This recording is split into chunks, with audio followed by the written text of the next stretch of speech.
Subscribe करें और bell दबाएं ताकि कोई खबर रह न जाए।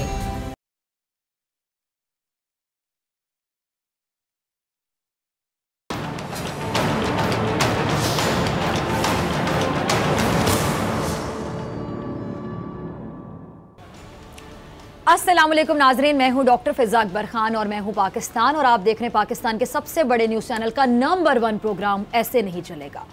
इंसानी फितरत में जहां बहुत सी खामियां होती हैं उनमें से एक लालच भी आप कह लें, और कौम सही मायनों में इस वक्त मेरे ख्याल से अगर मैं कहूँ कि एक कौम शायद हम नहीं हैं, क्योंकि एक कौम हम तभी बन सकते हैं जब एक कौम के अफराद अपने ज़ाती मुफाद को नज़रअंदाज करके कौमी मुफाद को जहन में रखें।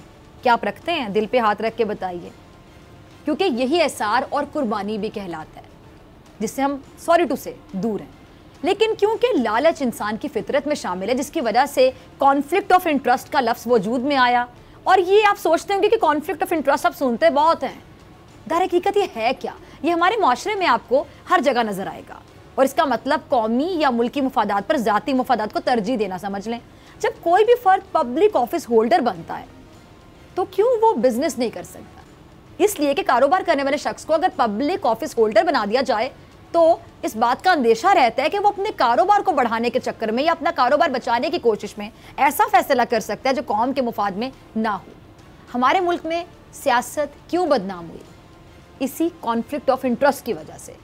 जो लोग कौम के पैसों के मुहाफिज बने, उसी दौरानिया में उनके असासे बढ़ते चले गए, उनके कारोबार चमकते गए, उनके महलात में इजाफा होता चला गया। वो फ्लैट्स जिनका किराया पाकिस्तान से जाता था, किराया, वो महंगे तरीन फ्लैट्स खरीद ही लिए गए। ये सब क्या था? यकीनन यही तो था कॉन्फ्लिक्ट ऑफ इंटरेस्ट। अब एक ऐसा ही मामला आजकल बहुत जेर बहस है जिसमें कॉन्फ्लिक्ट ऑफ इंटरेस्ट का एलिमेंट बाकायदा नजर आ रहा है। वो है जी IG सिंध की तब्दीली का मामला। विफाक और सिंध IG सिंध की तब्दीली के मामले पर आमने सामने। अब इस सूरत हाल पर मेरा कहना यह है कि एक वजीर आला के पास IG की तब्दीली का इख्तियार है ही क्यों? अगर किसी भी सूबे का वजीर आला अपने सूबे का IG जब चाहे तब्दील कर दे तो फिर वो IG कैसे उन अफराद के खिलाफ कार्रवाई कर सकेगा जो वजीर आला के खास होंगे, करीबी होंगे, जिनके साथ वजीर आला के ताल्लुकात होंगे अच्छे? जब एक IG वजीर आला के रहमो करम पर होगा तो वो कैसे इतनी जुर्रत कर सकेगा कि वो ऐसे इकदाम उठाए जो बिल्कुल मेरिट पर हो?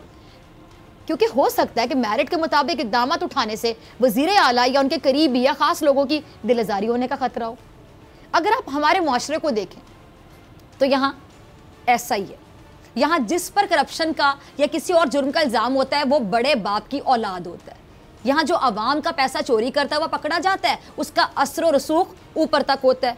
यहाँ जिस पर टैक्स चोरी का इल्ज़ाम लगता है वो कोई बड़ा आदमी निकल आता है। अगर सिंध का IG की नौकरी सिंध के वजीर आला के हाथों में है तो फिर वो किसी कीमत सिंध में मौजूद ऐसे अफराद पर हाथ नहीं डाल सकता, मार्क माई वर्ड्स, जिनका बराह रास्त ताल्लुक सिंध हुकूमत से होगा। लेकिन सिर्फ अब सवाल है कि सिर्फ सिंध ही क्यों? ऐसा पंजाब में भी होना चाहिए। पंजाब के वज़ीर आला के पास भी अपने सूबे के IG को तयनात फारिग करने का इख्तियार नहीं होना चाहिए। ऐसा KP में भी नहीं होना चाहिए। सिंध के IG इस वक्त कलीम इमाम साहब, ये वही कलीम इमाम साहब हैं जो पहले पंजाब के IG थे। उनको हटाया था उस्मान बुज़दार साहब ने, ग्रेट उस्मान बुज़दार साहब। उस्मान बुज़दार के दूसरे IG मोहम्मद ताहिर थे और 1 माह और 4 दिन के बाद उन्हें उस ओहदे से हटा दिया गया। उसके बाद जी अमजद जावेद सलीमी आए, वो आधा साल गुजार सके और हटा दिए गए। उस्मान बुज़दार के चौथे IG कैप्टन आरिफ नवाज थे, वो भी कुछ महीने के बाद हटा दिए गए। बुज़दार साहब के 5वें IG शुएब दस्तगीर, जिनके अभी 2 माह भी मुकम्मल नहीं हुए। लेट्स सी क्या होता है। उस्मान बुज़दार अगर 1.5 साल में 5 IG बदल सकते हैं तो वज़ीर आला सिंध मुराद अली शाह अपना IG क्यों नहीं बदल सकते? ये सवाल। KP में 17 अगस्त 2018 को महमूद खान साहब ने वज़ारत आला का मनसब संभाला और 10 सितंबर अपने IG ताहिर खान को तब्दील कर दिया। कुछ महीने के बाद दूसरे IG सलाहुद्दीन खान, उनको भी तब्दील कर दिया गया। फिर महमूद खान साहब के तीसरे IG डॉक्टर नईम खान थे, चंद माह बाद उनको भी फारिग कर दिया गया। चौथे IG डॉक्टर सनाउल्लाह अब्बासी, अब देखते हैं कि उनको कब तक तब्दील किया जाएगा। क्या ये थी तब्दीली कि किसी को तब्दील करते जाएं? अब मामला सिर्फ सिंध पर आकर क्यों लटक गया, यह सवाल। इसकी कानूनी हैसियत क्या है? इस पर तनाज़ा आखिर क्यों खड़ा किया जाता है? इसी पे बात करने के लिए हमारे साथ 2 मौजूद मेहमान मौजूद है, किसी तारुफ के मोहताज नहीं, माहिर कानून कामरान मुर्तज़ा साहब जो सुप्रीम कोर्ट बार के साबिक सदर भी रह चुके हैं। Sir warm welcome in the program. और माहिर कानून अजहर सदीक साहब मेरे से लाहौर स्टूडियो से मौजूद है। अजहर साहब आपका भी बहुत शुक्रिया ज्वाइन करने के लिए। कामना साहब आपकी तरफ पहले जाना चाहूंगी, ये मामला है क्या? पंजाब में 1.5 साल में 5 IG तब्दील हो सकते हैं, KP में 4, सिंध के IG की तब्दीली आखिर क्यों मसला बन जाती है?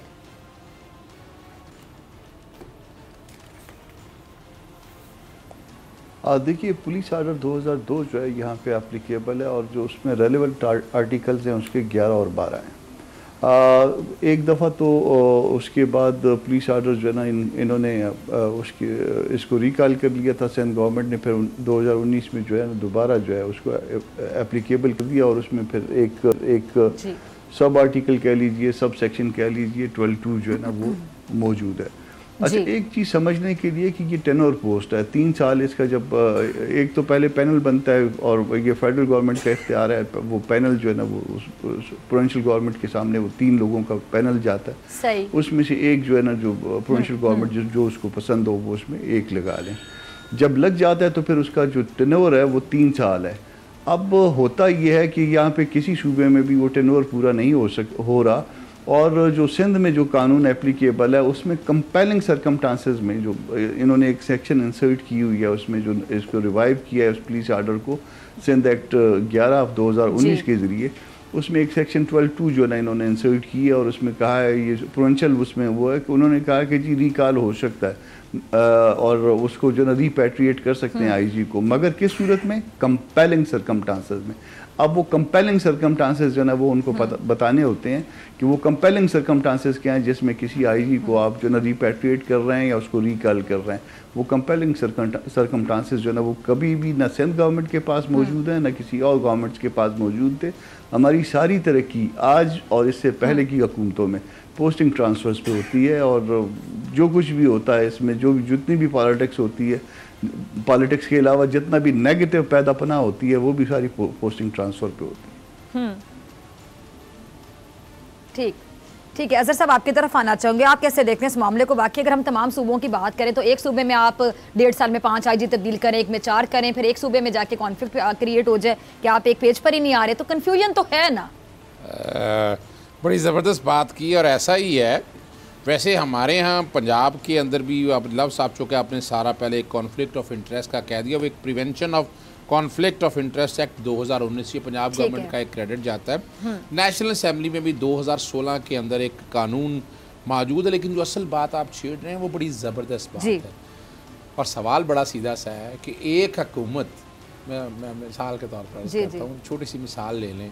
अभी नवाज शरीफ साहब की बेल के हवाले से बात आई कि 401 के तहत पंजाब हुकूमत को इख्तियार है कि वो उनको बेल दे सकती है medical ground, Islamabad high court ने कहा। सही। अब अगर सूबे वफाक में गवर्नमेंट भी हो और सूबे में भी हो फिर तो सत्ता ही खैर है ना जी। यहाँ क्या है, यहाँ वजह है कि PTI की गवर्नमेंट फेडरल लेवल पे भी है, प्रोविंशियल लेवल पे भी है। वो फैसला बुज़दार साहब नहीं करते हैं, फैसला करते हैं प्राइम मिनिस्टर। फर्क सिर्फ इतना गया, वो तो एक काठ का पुतला बिठाया उन्होंने उस्मान। वैसे सॉरी टू से उनको देख के लगता है कि वो फैसला कर सकते हैं, वो बात नहीं कर सकते, कहते हैं मैं ट्रेनिंग ले रहा हूँ, अभी ट्रेंड नहीं हूँ। मैं वही अर्ज कर रहा हूँ ना, यहाँ तो ये फायदा है ना, जिसकी लाठी उसकी भैंस। ये बड़ा एक अच्छा एक्ट बना था पुलिस ऑर्डर 2002, और जो कि आपको याद होगा AD ख्वाजा साहब के दौर में ये मामला आया था। और मैं क्रेडिट देता हूँ सिंध के अंदर सिविल सोसाइटी का। सिंध में सिविल सोसाइटी ये बर्दाश्त नहीं करती है। हमने भी एक तरीक़ाकार यहाँ चैलेंज किया हुआ है लाहौर हाई कोर्ट के अंदर, और अरसा दराज से पुलिस ऑर्डर के उस कॉन्टेक्स्ट में मामला आज तक पेंडिंग है। और मैं बताता चलूँ जितने IG तैनात किए हैं वो सब पुलिस ऑर्डर 2002 की खिलाफ वर्जी है। वो एक अलग बात है, इख्तियार मौजूद है। फेडरल गवर्नमेंट का इख्तियार इसलिए है कि जितने ये मुलाजिम हैं ना, ये सेंट्रल सुपीरियर सर्विसेज CSS पास करके आते हैं और उनके पास मालूम होते हैं, वो रिपैट्रिएट करके कह दें या वो मांगते हैं कि ये बंदे हमें दे दें और उस चीज़ को सामने रख लेते। लेकिन इस केस में मैं बताता चलूँ कलीम अमान में 3 बड़ी वजूहत हैं। सबसे पहला काम है वो नोटिफिकेशन दाखिल किया। वो नोटिफिकेशन में जो कंपेलिंग सर्कमस्टांस की कामरान मुर्जा भाई बात कर रहे थे वो बड़ी रेलेवेंट है। ये 2018 के अंदर AD ख्वाजा साहब के जो सिंध हाई कोर्ट के अंदर आया तो वहाँ बैठ के चीज़ें तय कर दी थी। और वो बाकायदा ये नहीं है वो उनको अगर ट्रांसफ़र करना चाहते हैं, अब तो आपको पता है गवर्नमेंट मीन सिर्फ चीफ मिनिस्टर नहीं है, पूरी काबीना है, और उनकी काबीना ने कोई सो कॉल्ड फैसला भी कर लिया, और बड़ी तकलीफ हुई कि सियासी तौर पर एक अहम इशू, मैं तो बड़ी दफ़ा कह चुका हूँ कि ये कोई अथॉरिटीज़ बननी चाहिए, यानी और एक इफ्तिखार चौधरी साहब के दौर में रऊफ कमीशन बना था कि तमाम तैनातियाँ मेरिट पे करनी है, पर नहीं, वो PMLN की गवर्नमेंट ने उठा के उसको भी मार दिया, और हमने आज भी कोई ऐसा काम बनाया नहीं है। हमने वो सियासत हो रहा है, और सियासत क्या हो रही है कि हमारी अपनी मर्जी का IG चाहिए, और IG से जो कुछ काम लेने हैं, हर एक को पता है कि पुलिस, और यही हो रहा है ना, इमरान खान और ये PTI गवर्नमेंट क्यों ले रही है IG अपना, वो अपने तरीके से कामों को लेना चाहती है, और वो शायद कर नहीं पा रही है। ये मसले तब तक रहेंगे जब तक आप पुलिस के निज़ाम को सियासत से पाक नहीं करेंगे, और पूरी दुनिया के अंदर पॉलिसिंग जो है वो आपको पता है मेट्रोपॉलिटन लेवल पे सारा सेटल होता है। हमारे यहाँ ये है कि सूबे के लेवल पे बैठ के आप इमेजिन करें, यहाँ एक SP वगैरह तैनात करना हो तो वज़ीर आला है, और अभी सिंध के अंदर देखें वो जो DPO वगैरह के हवाले से जो बातें आई हैं, हर एक ने देखा है, जो रिपोर्टें आई हैं, वो भी सिंध हाई कोर्ट ने रोका, वरना तो वो गवर्नमेंट जो मर्जी जिस तरह मर्जी कर जाए। यानी IG ने फिर वो ज़ाती मुलाजम होकर आ गया ना घर का। अगर आप वाकई चाहते हैं सिंध में जो कुछ हो रहा है, मैं उसको सपोर्ट नहीं करता, ना मैं पंजाब में सपोर्ट करता हूँ, मगर मैं इमरान खान जो बातें चेंज करने की लाए थे, खुदारा ये आप भी अपने आप को निकाल लें इसमें से, एक अथॉरिटी तश्कील दे दें, एक कमीशन बनाए जो मेरिट पे तैनात करे सबको। कमीशन वाली बात ठीक, बड़ी अच्छी बात की। कामरा साहब आपकी तरफ आना चाहूंगी, क्या सूबों की IGs की जो तैनाती तब्दीली के लिए वाकई जिन्होंने भी कहा एक ऐसा कमीशन नहीं बनना चाहिए जो इस कॉन्फ्लिक्ट ऑफ इंटरेस्ट के तासुर को ज़ाहिर कर दे?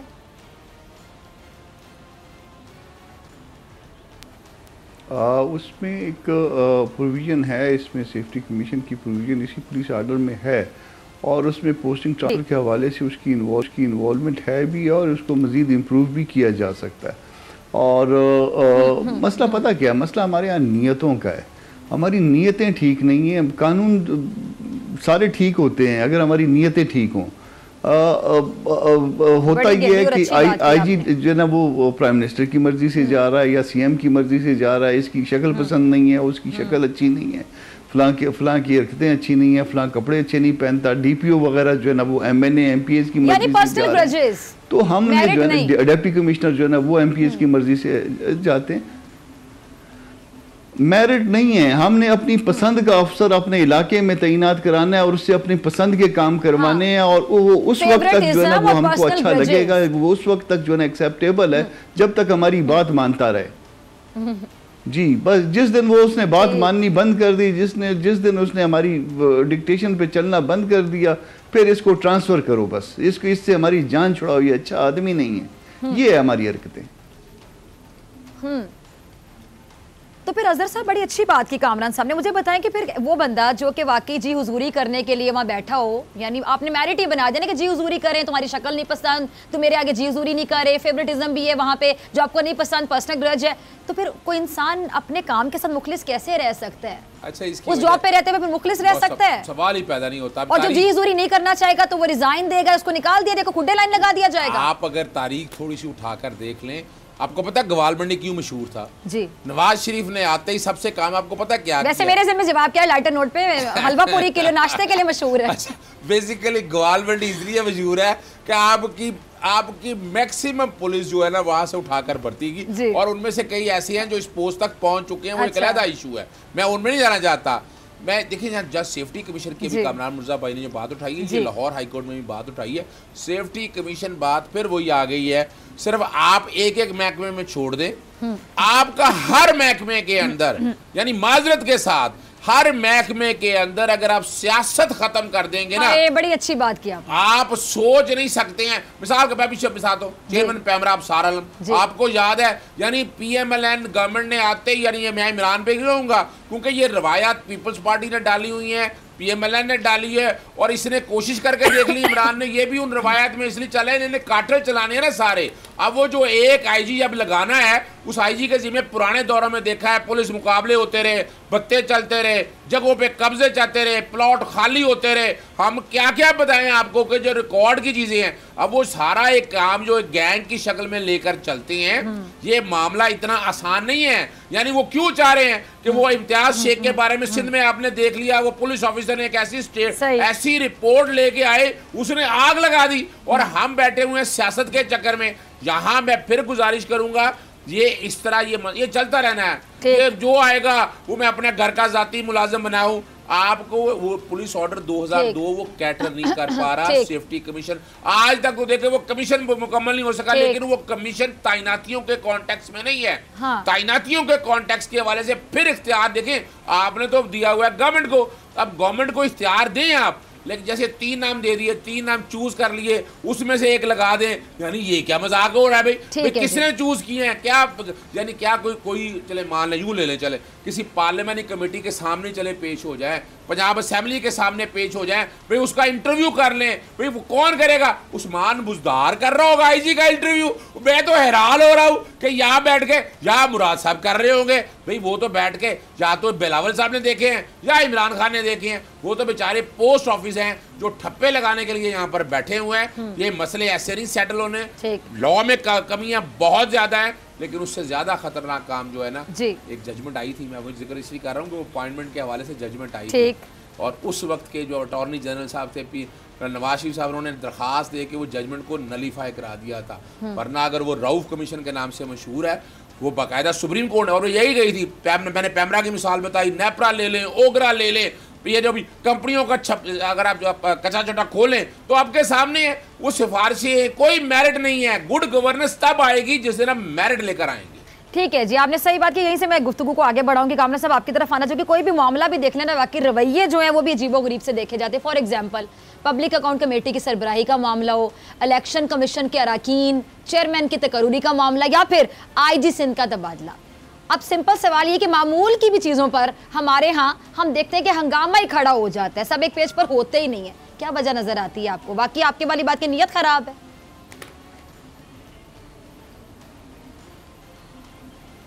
नीयत ख़राब है, कमिटमेंट नहीं है। हम सिर्फ एक ओहदा हासिल करना चाहते हैं, हम एक उस जगह तक पहुंचना चाहते हैं, और फिर उस जगह का जो तकाजा होता है, उस मुकाम का जो तकाजा होता है, फ़र्ज़ कर लीजिए प्राइम मिनिस्टर है, मिनिस्टर है, असम्बली का मेंबर है, उस मुकाम का जो तकाजा है वो हम उस तकाज़ों को पूरा नहीं करते।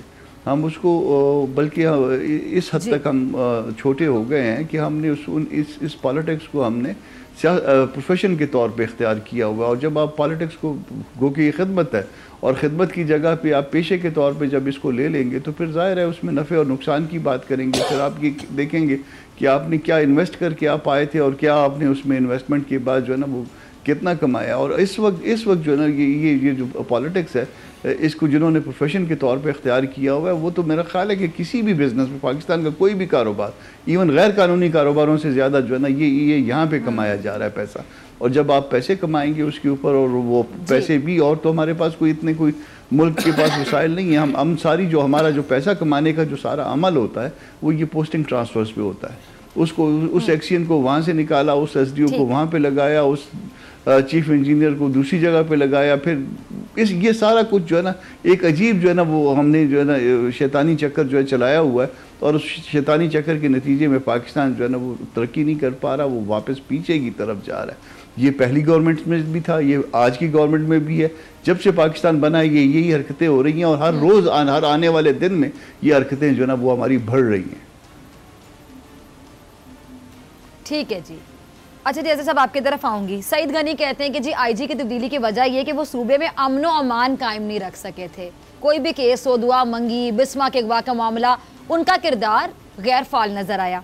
अच्छा जी, कलीम इमाम पर मुसलसल नज़्मो ज़ब्त की खिलाफ वर्जी करते हुए बराह रास्त सिफारतकारों से मुलाकातों का भी इल्ज़ाम है। एक रुकने असम्बली के खिलाफ झूठी रिपोर्ट बनाने का भी इल्ज़ाम है। यानी हम कहें कि सिंध हुकूमत ने कलीम इमाम साहब को मुलजिम बना दिया। ये बड़ी ज़बरदस्त बात की है और ये बड़ा ज़्यादती है। आप स्टिग्मेटाइज कर रहे हैं, और हमारी जजमेंट यहाँ मौजूद है कि आप स्टिग्मेटाइज नहीं कर सकते।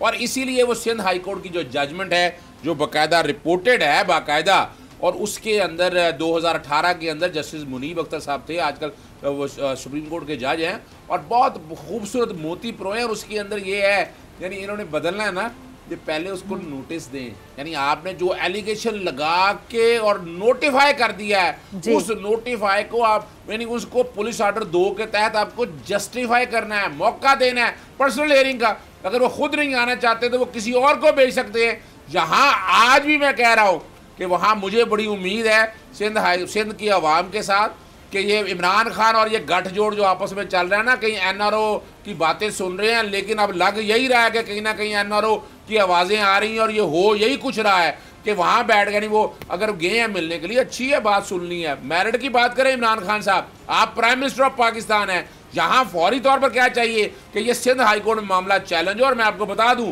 कि जितनी ग्राउंड्स ये सामने रखी हैं, उनकी जो ट्रांसफ़र का जो उन्होंने कहा है वो नलिफाई हो जाएगा। एडी ख्वाजा साहब का केस हमारे सामने है, क्योंकि अब ये सियासत शुरू हो गई है, एक अच्छे सीजन्ड ऑफिसर के ऊपर इल्ज़ामात की बुछाड़ चल रही है। भाई अभी तक या तो बताएं ना आपने चले ये कोई काम थे, इससे पहले कोई एक चीज़ बता दे, आपने शोकास की हो, आपने बाकायदा उस कॉन्टेक्स्ट में आके कोई शिकायत लगाई हो किसी जगह पर भी। There is nothing, not a single document और रिकॉर्ड। अब मिसाल के तौर पर अगर वो किसी अपना मिसाल के तौर पर जो इल्ज़ाम है कि बाहर के किसी फॉरेन डिग्निटी से मिल रहे हैं, भाई उसमें आप अंदाज़ा लगा सकते हैं, he is a police officer of A province जिसने लॉ एंड ऑर्डर और सिक्योरिटी मेंटेन कर रही है। उसने ये उसकी जिम्मेदारी है कि अगर वो फॉरेन डेलीगेट्स हैं, अगर सफारतकार हैं, उन्होंने उनकी जिम्मेदारी पूरी रखनी है। और बाकी ये छोटे मोटे केस सिंध में आप यूं कर लें, चले मैं चैलेंज लफ्ज़ इस्तेमाल किया तो बुरा ना लग जाए मेरे सिंध में बैठे दोस्तों को, भाई आप पिछले सालों की रिकॉर्ड के निकाल के देख लें, आपको अंदाज़ा हो जाएगा कि क्राइम रेट किस दौर में ज़्यादा था। मेरी नज़र के मुताबिक कलीम अमाम साहब के दौर में, मैं जितना जानता हूँ उस हवाले से, उन्होंने कोशिश पूरी की है, काविश पूरी की है, लेकिन ये इतना चूँकि ये रिकॉर्ड मेंटेन किसी ने रखना नहीं, सामने बताना नहीं, तो आपको अंदाज़ा हो जाएगा कि उनके अगेंस्ट जितनी भी एलिगेशन लगाई हैं स्टिग्मेटाइज करने की कोशिश की है और आर्टिकल 10A की खिलाफ वर्जी है। और आप जो कुछ करने जा रहे हैं, क्या जस्टिफिकेशन है सिंध हाईकोर्ट की जजमेंट को सामने रखते हुए? अगर मुझसे पूछिए तो ये कंटेम्प्ट भी है। ठीक है जी, कामरान साहब आपकी तरफ आना चाहूंगी। आप सुप्रीम कोर्ट बार के सदर भी रह चुके हैं, माहिर कानून है। मुझे बताइएगा कि ऐसी खबरें भी गर्दिश कर रही हैं कि जी इमरान खान साहब को बहुत से लोग मशवरे दे रहे हैं, आपको पता है कानों में फूंके मारने वाले बेशुमार होते हैं, जो ले डूबे थे नवाज शरीफ साहब को भी। ये बताइए कि बहुत से लोग ये बातें कर रहे हैं, खासतौर पर सुप्रीम कोर्ट में शेख रशीद की पेशी के बाद, कि जिस तरह विफाकी वुज़रा को वहां जाना, वुज़रा को बुलाकर इस तरह का इज़हार बरहमी करना ठीक नहीं लगता, मुनासिब नहीं लगता। यानी अब हम एक्सपेक्ट कर सकते हैं कि अनकरीब दोबारा एक इंतहाई मोतबर इदारा, जिसकी जितनी इज्जत की जाए, मोहतरम इदारा कह दो तो गलत नहीं होगा, वहां पर दोबारा इल्जामात की बुछाड़ या तनकीद के नश्तर चलाए जाएंगे?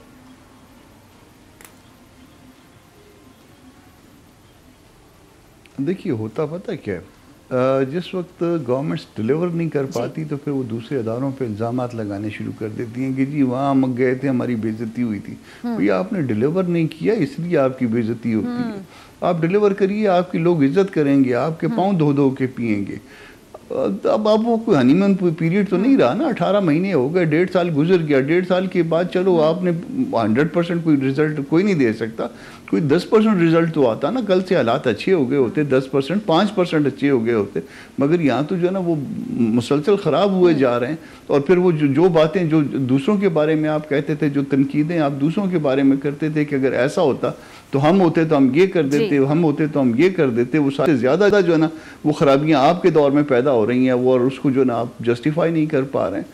सिर्फ वो बातों के आप जो ना वो हेडमास्टर हैं, ये आड़ियाँ जाड़ियाँ हैं आपकी, तो ये आड़ियाँ जाड़ियों में अब चलेगा नहीं ना, ये सौदा बिक नहीं रहा। अब जब सौदा बिकता नहीं है, जाने से याद है कि हमें भी ब्रेक पे जाना है। कामरान साहब आपके साथ आधे घंटे की कमिटमेंट की बहुत शुक्रिया कामरान मुर्तज़ा, आपने टाइम दिया। अजहर सिद्दीक हमारे साथ मौजूद होंगे। ब्रेक के बाद चेयरमैन कश्मीर कौंसिल अली रजा भी हमें ज्वाइन करेंगे, बात करेंगे भारत के हवाले से, कश्मीर के हवाले से, ब्रेक के बाद।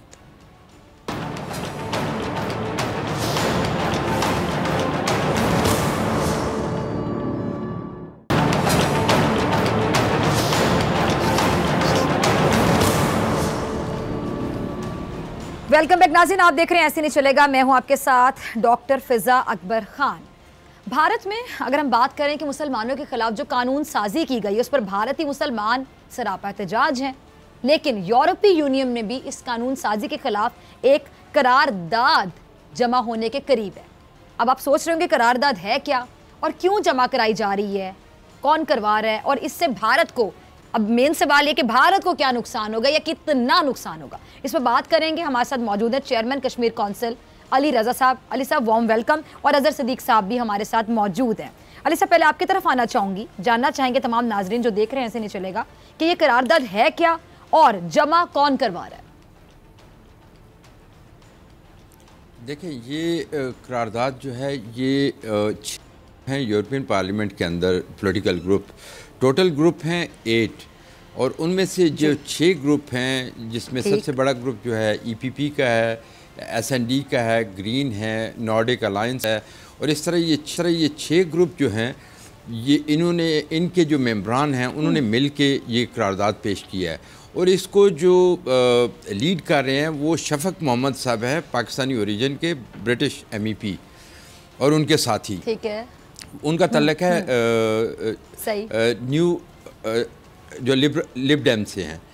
तो इसका जो मकसद है वो ये है कि जो भारत ने पिछले महीने जो एक लॉ बनाया था जिसमें मुसलमान जो कम्युनिटी है उनको उनके ख़िलाफ़ बनाया गया था, तो उस पर पूरे यूरोप में जो है ना बड़ी तशवीश पाई जाती थी। तो शफक मोहम्मद साहब और उनके कोलीग्स ने इस इनिशिएटिव लिया और उन्होंने कहा कि ये करारदाद जो है ना, ये कानून जो है वो इंसानी जो बुनियादी हकूक़ हैं उसके ख़िलाफ़ है और UN के चार्टर के ख़िलाफ़ भी है। तो इसलिए इसको जो है ना पेश करना है ताकि भारत को रोका जा सके, जिस तरह उसने इससे पहले मकबूजा कश्मीर के अंदर 5 अगस्त को जो आर्टिकल 370 और 35A ख़त्म किया था, वहाँ पे भी जो बुनियादी इंसानी हकूक़ की खिलाफ वर्जियाँ वो पहले से जारी थी और अब उनके जो बाकी हकूक़ थे वो भी सलब कर लिए गए। तो इस तनाज़र में कश्मीर पे उस तरीके से बात नहीं हुई थी, लेकिन आज मौका मिला है कि ये जो इंडिया के अंदर जो अक़लियतों के ख़िलाफ़ जो कानून बनाया गया है तो उस पर बहुत शोर है यूरोप में, यूरोप का मीडिया भी और यूरोप के जो पॉलिटिकल कॉर्नर्स हैं वहाँ भी इसके ख़िलाफ़ बड़ी एक नफ़रत पाई जाती है। तो इसलिए शफक मोहम्मद साहब ने इनिशिएटिव लिया और ये करारदाद जो है आज इस वक्त पेश होने जा रही है। तकरीबन घंटे तक 6 बजे का टाइम है यूरोपियन टाइम, जो उस वक्त उसे पेश किया जाएगा। अच्छा, शॉर्टली जानना चाहूंगी अली रजा साहब, फिर मैं अदर सिद्दीक साहब को शामिल गुफ्तगू करती हूँ। ये जो करारदाद है इसको यूरोपीय यूनियन में कितनी सियासी जमातों की हिमायत हासिल है, जरा दोबारा बता दीजिएगा।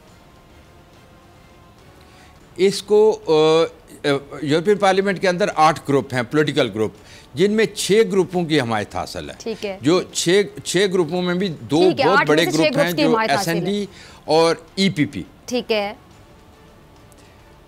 और 156 मेंबर्स ने साइन किए इसको पेश। ठीक है, ठीक है। अब आप कैसे देखते हैं अजहर साहब, क्या होगा करारदाद पेश होगी तो क्या होगा? और भारत भी वोटिंग रोकने की कोशिश कर रहा है, ये मैं आपसे भी पूछूंगी अली रजा साहब। और अजहर साहब क्यों नहीं करेगा? करेगा, जाहिर बात है, भारत की पूरी कोशिश होगी कि वोटिंग रोकी जाए आफ्टर वेरी लॉन्ग टाइम। और यहाँ मैं क्रेडिट इमरान खान को इसलिए दूंगा, the way he has presented the case of Kashmir remarkable है, वरना ये सब लोग सोए हुए थे। सिर्फ यही नहीं है, कांग्रेस सेनेट कांग्रेस के अंदर भी ये मामला, और ये यूरोपियन जैसे अली रजा ने बताया 8 में से 6 ग्रुप हैं और वो सारे देखे ना, इंडिया का इमेज तबाह हुआ, वो जो मर्जी कहते रहे, इंडियन अखबार भरे हुए हैं, हम पे बाइंडिंग नहीं है। सवाल बाइंडिंग का नहीं है, सवाल है कि इंडिया का जो चेहरा है, RSS का जो चेहरा है, जो एक इमरान एक विजन बना के आया था नेशनल असेंबली के सामने और सारी चीज़ों को सामने रखते हुए, उसमें आई मस्ट से कि उन्होंने अपने बैठ के, यहाँ मैं क्रेडिट दूंगा हमारी फॉरेन ऑफिस को भी, कि उन्होंने जिस तरह बैठ के लोगों से, मुझे पता है सर्टन मीटिंग्स का कि मीटिंग्स कहाँ क्या होती रही हैं और क्या डिस्कशंस हुई हैं, आई नो अ लॉट। और ये सिर्फ यही नहीं, कांग्रेस के अंदर सेनेट के इजलास के अंदर भी ये मामला उठाया गया है और ये एक 2 इश्यूज के ऊपर है। 370 के ऊपर तो मैं भी बड़ा शोर डालता रहा हूँ। मैंने इंडियन सुप्रीम कोर्ट के रजिस्ट्रार को, इंडियन चीफ जस्टिस को सुओ मोटो के लिए खत लिखे कि आप 370, और दूसरी वजह क्या है कि जो इंडियन ऑक्युपाइड कश्मीर है ना, वो इंडिया का हिस्सा नहीं है, बाइंडिंग का तो इशू ही नहीं है। भाई आपने तो आज तक UNO की रेजोल्यूशन को अगर सामने रख के देखे, इंडिया का जो कंसर्न आएगा, that is going to be give a very positive fact कल यूएनओ के सामने कश्मीर का केस बहुत बेहतर आगे प्लीड हो सकेगा। आने वाले दिनों में अगर ये चीज़ें सारी जनरल असेंबली के सामने भी आती हैं, जरूरत इस अमर की है कि उस लॉबिंग को मजबूत किया जाए। हमारे जो सियासी लीडर आपस में लड़ाई झगड़े में पड़े हुए हैं, यानी ये वो इशू था आपने उठाया, क्रेडिट जाता है फिजा आपको, यानी ये वाला, ताकि लोगों को समझ आए। लोगों को तो समझ नहीं है, और उनका एमएनए एमपीए को मजबूर करें भाई कि आप सब सियासी जमातें इकट्ठे होके लॉबिंग का जो है, यानी इंडिया पूरी कोशिश करेगा कि वो लॉबियां तोड़े वहां पर। और अगर हम नहीं खड़े होंगे, हम अपने सियासी जमातों के सब लोगों को, दोस्त यार, कई देखे ना, कई ताल्लुक है, नवाज शरीफ जैसे लोगों ने जाती दोस्तियां बनाई हुई है। मैं तो कुछ नहीं देखा कि अभी तक उनकी सियासी जमात की तरफ से कोई एक ऐसा कदम आया हो कि वो आगे बढ़े और ये पाकिस्तान का केस लड़े। ये पीटीआई का केस नहीं है। ठीक है जी, चलें जी अली रज़ा आपकी तरफ आऊंगी। अली साहब, आप बताइए कि भारत जो वोटिंग रोकने की कोशिश कर रहा है, क्यों कर रहा है? ये तो अंडरस्टूड सी बात है, किस हद तक कर रहा है और कामयाब हो सकेगा, ये आपसे जानना चाहूँगी। देखिए, ये तो मैं समझता हूँ कि पहली बात तो ये है कि भारत नाकाम हो चुका है। वो इसलिए मैं कहूँगा कि ये जो डिबेट इस वक्त शुरू हो रही है और जो हमारे हाई रिप्रेजेंटेटिव हैं, उन्होंने आके इंडिया रिपोर्ट पेश करनी है पहले डिबेट को खोलने के लिए, और जो ही वो रिपोर्ट पेश करेंगे उसके बाद इस पे डिबेट होगी, 2-3 घंटे तक डिबेट जारी रहेगी, और उसके बाद फैसला होगा कि कल इस पे वोटिंग होती है या नहीं। इंडिया की अब ये कोशिश है, इस वक्त जो वो लॉबिंग कर रहे हैं, वो ये है कि कल वोटिंग ना हो। तो मैं समझता हूँ कि मुझे तवक्को है कि उम्मीद करता हूँ कि ये यूरोपियन मेंबरान पार्लियामेंट हैं, और ख़ासकर ये जो ग्रुप हैं, 6 ग्रुप जिन्होंने ये हामी भरी है इस पे बात करने की, तो मैं समझता हूँ कि हमें उम्मीद है कि वो भारत इसमें नाकाम होगा। लेकिन मैं समझता हूँ कि ठीक है जी, एग्जैक्टली 75 आग लगी हुई है जी, आग लगी हुई है सारे मसले, लेकिन उसमें फिर रहे हैं जी अली साहब। लेकिन वो इस वक्त जो है ना, उनकी पार्लियामेंट के अंदर लॉबिंग जारी है, और उनका जो अब इस वक्त जो मकसद है वो ये है कि किसी तरीके से वोटिंग को रुकवाया जाए। लेकिन मैं समझता हूँ कि पहली कामयाबी, जो बहुत बड़ी कामयाबी है कि डिबेट हो रही है। वो तो नहीं चाहते थे कि डिबेट भी शुरू हो, तो डिबेट का होना जो है ना, ये एक मैं समझता हूँ कि जो इंसानी हकूक़ की तंजीमें हैं उनके लिए ये फतह है, और भारत की ये नाकामी है। सवाल जन्म लेंगे, जब सवाल जन्म लेगा तो फिर जवाब ढूंढ लिए जाएंगे। ठीक है, अच्छा अली रज़ा साहब आपसे बल्कि शॉर्टली जानूंगी, फिर रज़ा साहब आपकी तरफ आऊंगी। सेम सवाल कि अगर अब ये करारदाद मंजूर हो जाती, जारी बात है खलबली मची हुई, आग लगी हुई, इसीलिए लगी हुई कि करारदाद अहमियत क्या मिल होगी, तो फिर हम कह सकते हैं भारत को बहुत सी मुश्किलात का सामना करना पड़ सकता है अगर ये करारदाद मंजूर हो जाती। अली साहब, अगर करारदाद मंजूर हो जाती है और वोट हो जाता है इस पे कल, तो मैं समझता हूँ कि भारत के लिए काफ़ी सारी परेशानियों का बायस बनेगा। यही वजह है क्योंकि भारत की तजारत जो है यूरोप के साथ है, बहुत सी चीज़ें हो सकती हैं, और यूरोपियन जो गवर्नमेंट्स हैं, यूरोपियन जो इंस्टीट्यूशन है, वो कुछ ना कुछ उस रेजोल्यूशन पे फिर स्टेप ले सकते हैं।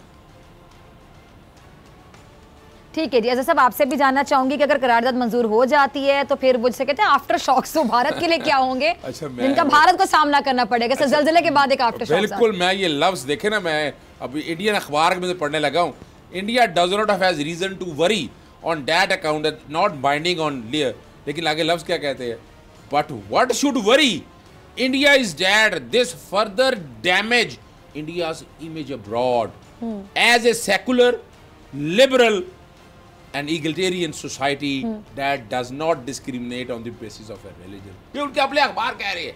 आप यहाँ से अंदाजा लगा ले कि ये यानी वो हिटलर मोदी ने आज बड़ी कोशिश की, बड़ी गिदड़ बगिया लगा के यानी, और हालत ये हो गई है कि वहां पर जो मैं एक बात देख रहा हूँ ना, मैं इंडिया को अब यूनाइटेड इंडिया नहीं देख रहा।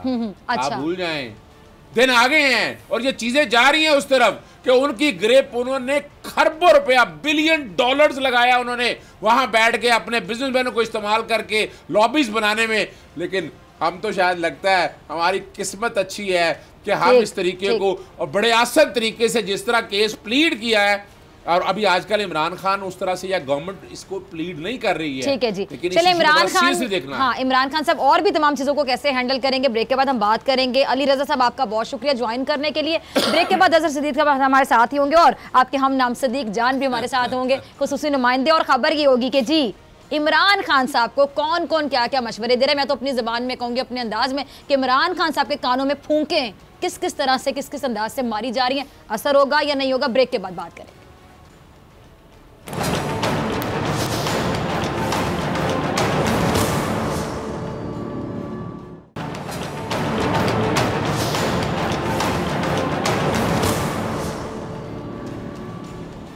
Welcome back. अब बात करेंगे जी शहर इक़्तिदार की। सुप्रीम कोर्ट में शेख रशीद की पेशी के बाद खबरें ये आ रही हैं कि वज़ीर आज़म इमरान खान को कुछ लोग वही मशवरा दे रहे हैं जो कुछ लोगों ने नवाज शरीफ को दिया था। अभी जो कुछ लोग हैं ये क्या होते हैं, कौन होते हैं, आप तमाम अवाम देखने वाले जो नाज़रीन हैं बहुत समझदार हैं।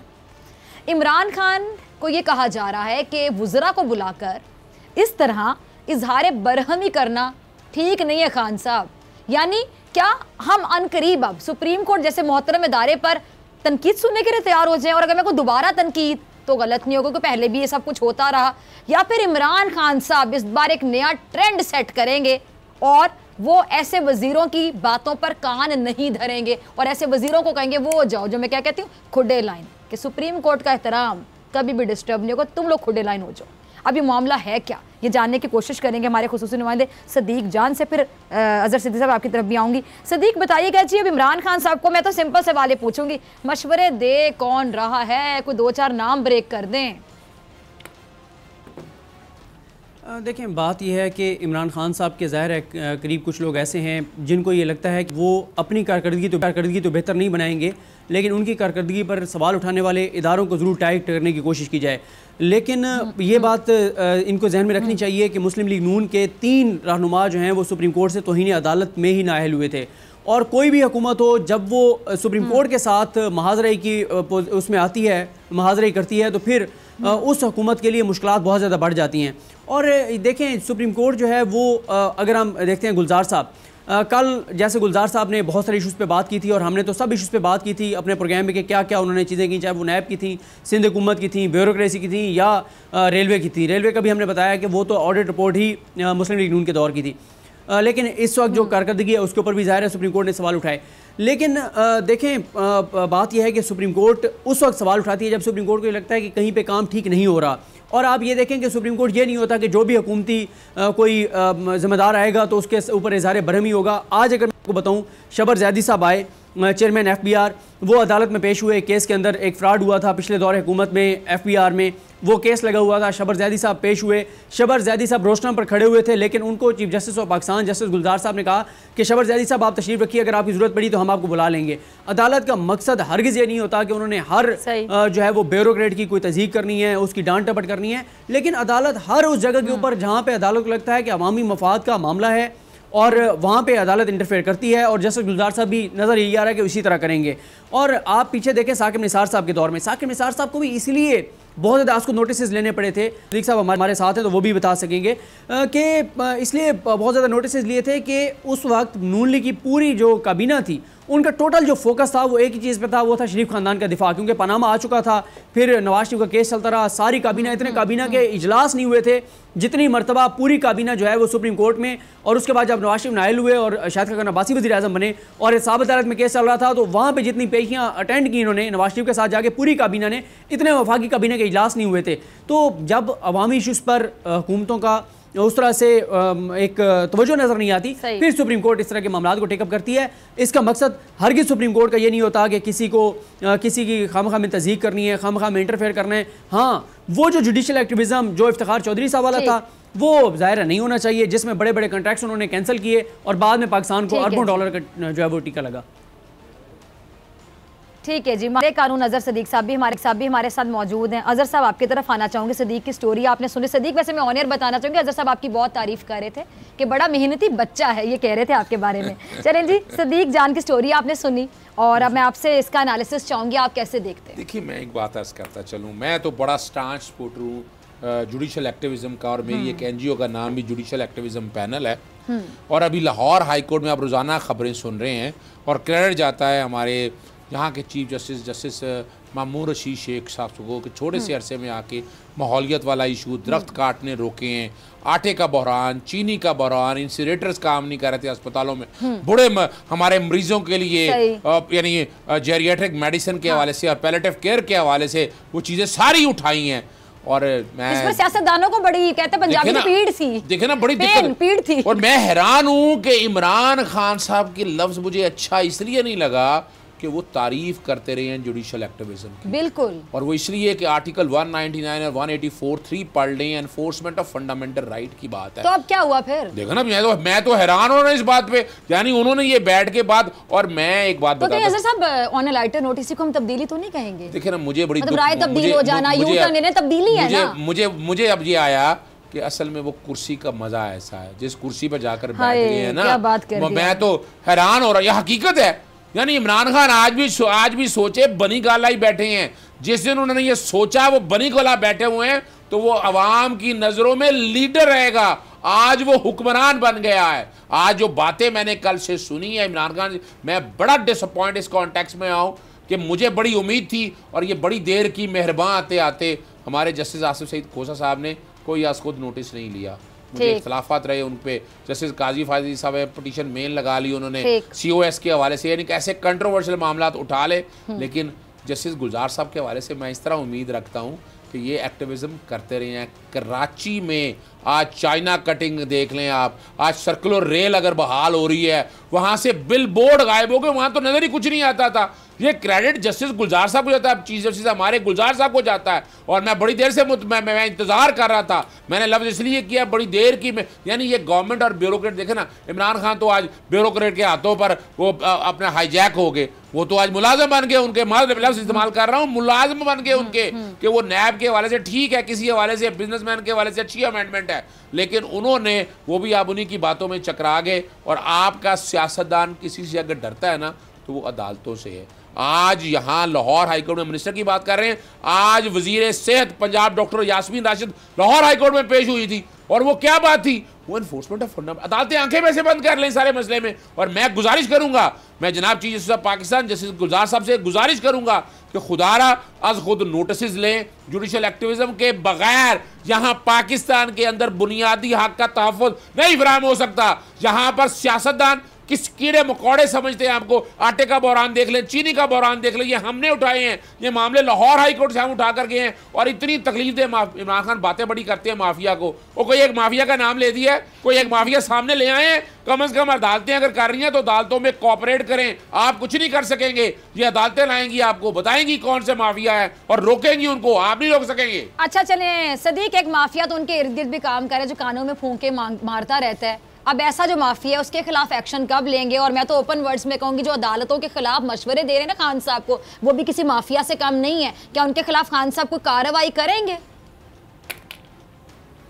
सदीक जान, देखिए इमरान खान साहब को कार्रवाई तो करनी चाहिए, लेकिन ये मैं बता दूं कि इमरान खान साहब ने जो ये भी ज़रा बताते हैं कि उन्होंने इस बात से इत्तेफाक नहीं किया।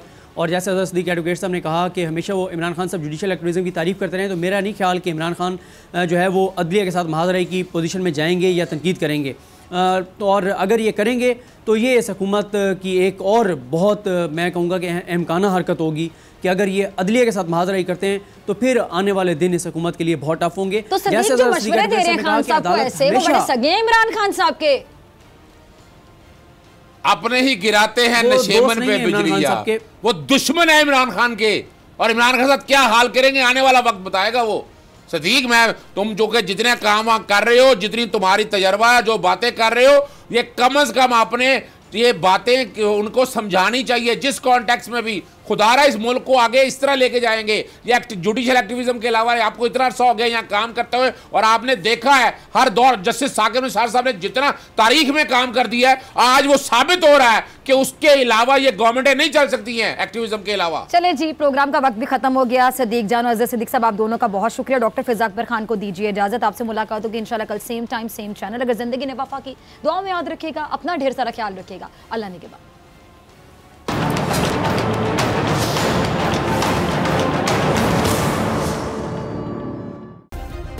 सब्सक्राइब करें और बेल दबाएं ताकि कोई खबर रह न जाए।